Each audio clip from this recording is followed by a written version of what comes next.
Bonjour et bienvenue dans cette courte capsule d'écriture. Au menu aujourd'hui, le son « et ». Mais tout d'abord, quelle est la différence entre les mots « né » et « ne ».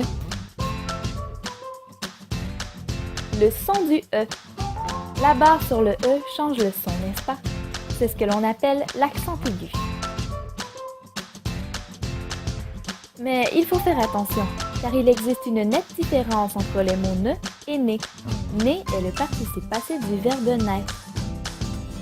Maintenant, quelle est la différence entre les mots « né » et « né » ? C'est l'écriture du son « et ». Cette fois-ci, les deux mots se prononcent de la même manière. Cependant, ils s'écrivent de façon totalement différente. Alors, fais attention, car le nez, écrit N-E-Z, désigne la partie de ton visage qui te permet de respirer. Ce qui est important de retenir, c'est donc l'accent aigu. C'est une barre que l'on met sur le E afin de différencier des mots qui ont le même son ou la même écriture. Le son « et » peut prendre différentes formes. EZ, E, AI, ED, ER, ET. Mais comment s'y retrouve-t-on? Voyons voir. Le son « et » peut s'écrire avec un accent aigu comme dans les mots passé, ménage et bébé. Il peut aussi s'écrire avec ER comme dans les mots manger, nager et respirer.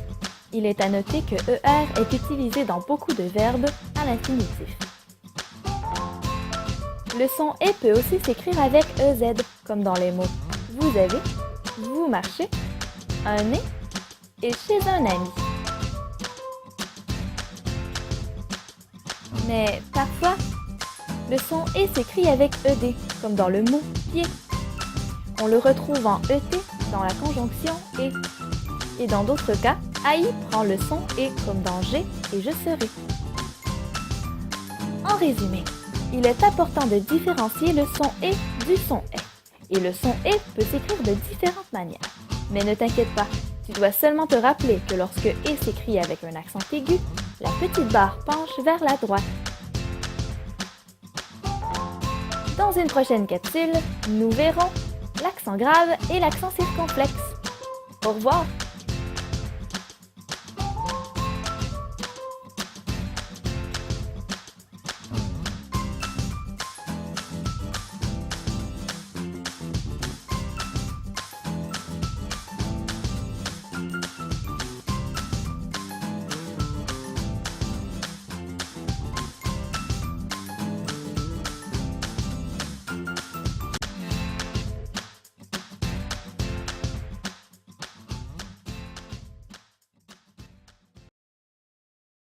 Created using Powtoon.